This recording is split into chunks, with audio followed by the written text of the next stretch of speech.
네, 마켓리더 특급 전략 시간입니다. 시장 흐름 자세하게 다시 분석합니다. 우리 투자증권 투자정보센터 이경민 연구위원 오셨습니다. 어서 오십시오. 예, 안녕하십니까. 뭔가 시장이 그래도 조금 변화를 모색하면서요. 네. 반등 시도를 하는데 뒷심이 좀 부족해요. 계속 오늘도 그렇죠. 그렇고요. 네. 시장 상황 어떻게 판단하세요? 일단 지난 주말 강한 반등세를 보이면서 연중 최저 수준까지 내려왔던 주가가 1950선을 회복하고 있다는 점에 있어가지고는 한숨 돌릴 수 있는 여건이 아닌가라는 생각을 하고 있습니다. 그림을 한번 보여드리겠는데요. 지난 주말 반등세로 한숨을 돌리면서 121선을 회복하는 모습을 보임에 따라가지고 단기 바닥권 통과 가능성은 좀 더 높아지고 있다고 보고 있습니다. 다만 21선, 61선으로 오늘 장중에 장 초반에 돌파 시도하다가 좀 주춤한 모습을 보이고 있다는 점은 부담으로 남아있는 건 사실입니다.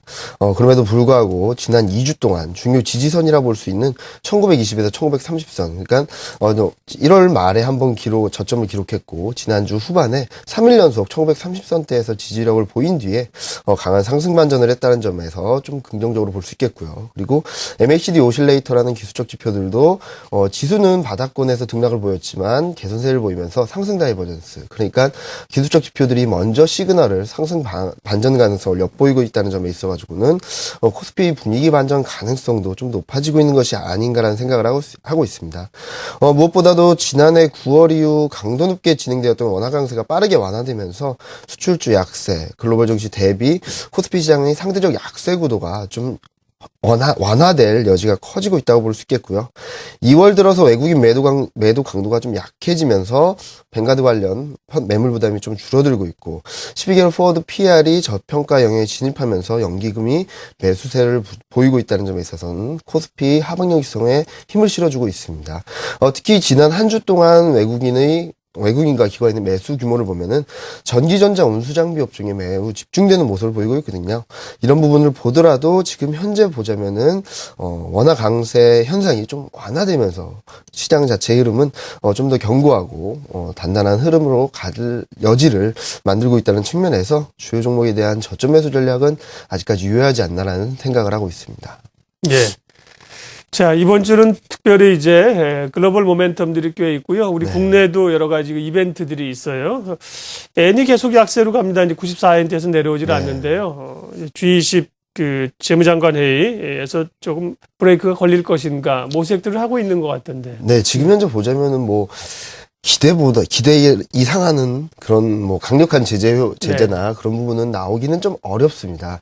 그 이유 중에 하나는 여러 국가들이 엔화 약세에 따른 성장성 둔화 가능성에 대해서 언급을 하고 있지만, 그거를 강하게 제재할 만한 강제력도 없는 상황이고, 그리고 어느 각 국가 간의 그 경쟁력 확보를 위해서 서로 노력하는 과정이다 보니까, 엔화 약세가 완전히 꺾이고, 이제 지금까지 상승했던 엔달러 환율이 상승 기조가 좀 완전히 꺾일 가능성은 높지 않습니다. 네. 그렇지만 그렇다 하더라도 미국이나 유럽이나 여러 회의들에서 이런 우려감을 제시하는 것만으로도 엔화 약세 흐름 그리고 그 속도는 좀 제어되지 않을까라는 생각을 하고 있는데요.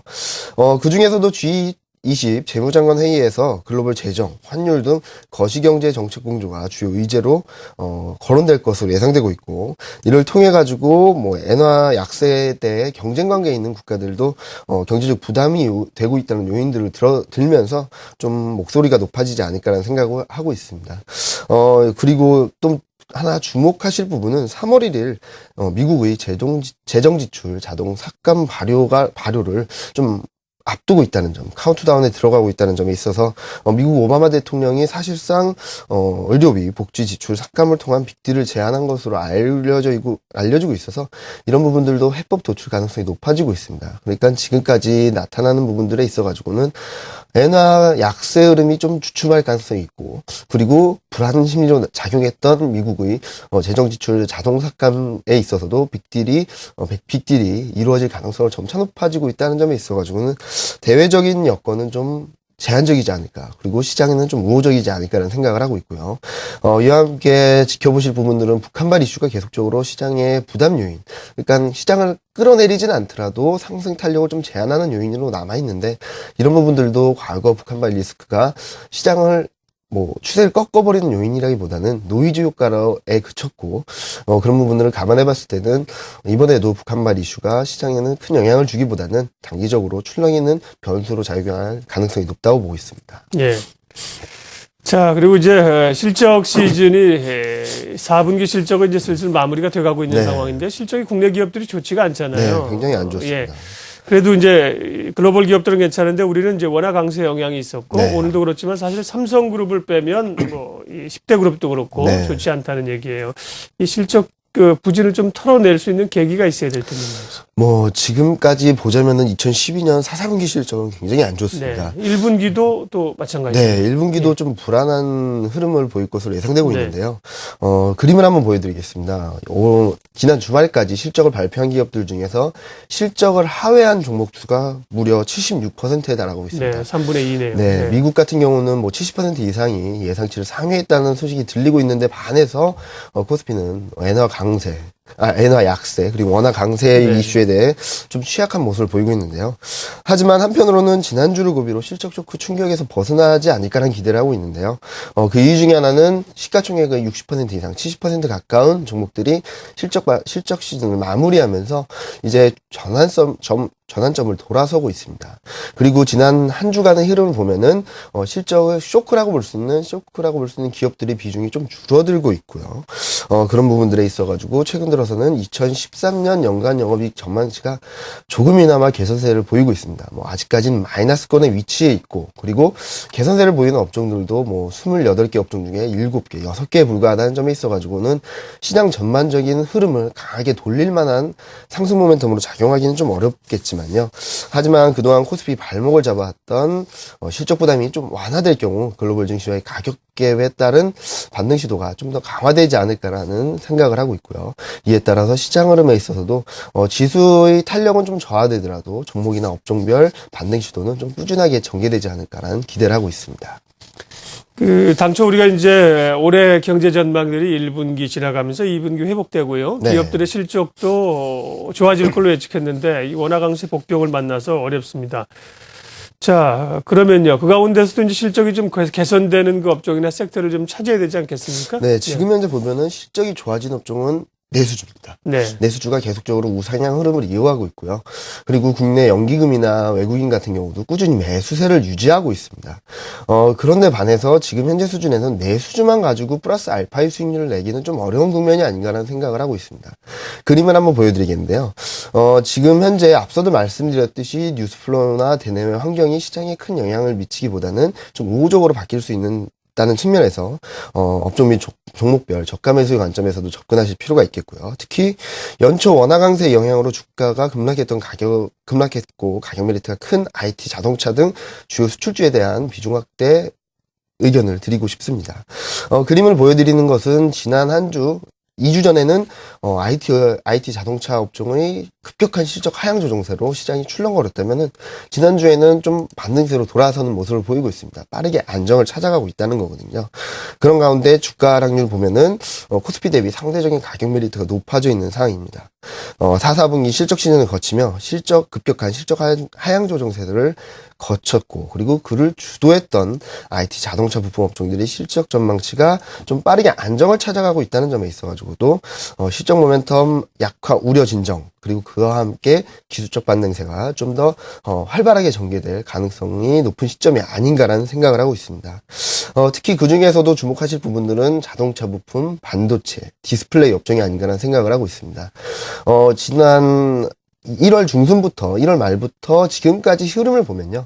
기관의 매수는 좀 둔화되는 데 반해서 연기금과 외국인의 매수세가 좀 더 강하게 움직이는 모습을 보이고 있습니다.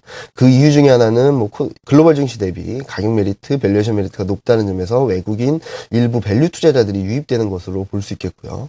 그리고 코스피 12개월 포워드 PR이 딥밸류 구간으로 진입하면서 밸류 투자자인 연기금 매수세가 유입되는 것으로 볼 수 있겠습니다.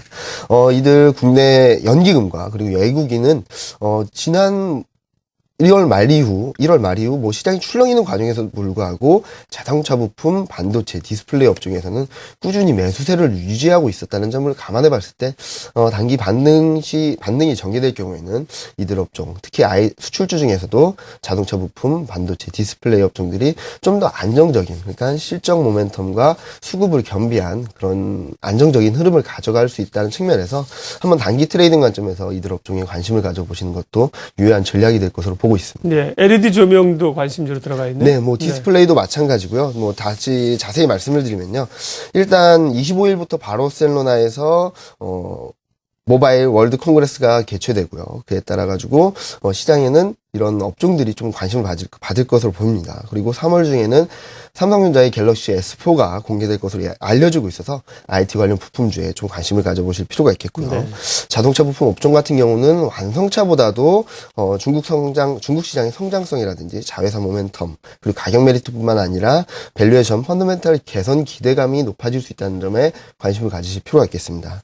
한편 LED 조명 시장의 확대 추세, 그리고 IT 업종 내 LED 조명 관련주에 대한 중기적인 비중 확대까지도 좀 감안하실 필요가 있다는 판단을 드리고 있습니다. 지금 현재로서는 뭐 아직까지는 뭐 강한 반등 탄력을 보이지는 어렵고 추세적으로 가기는 좀 어려울 수 있겠지만 일단은 기술적 대응 측면에서 이들 네. 업종이 매력적으로 보고 있습니다.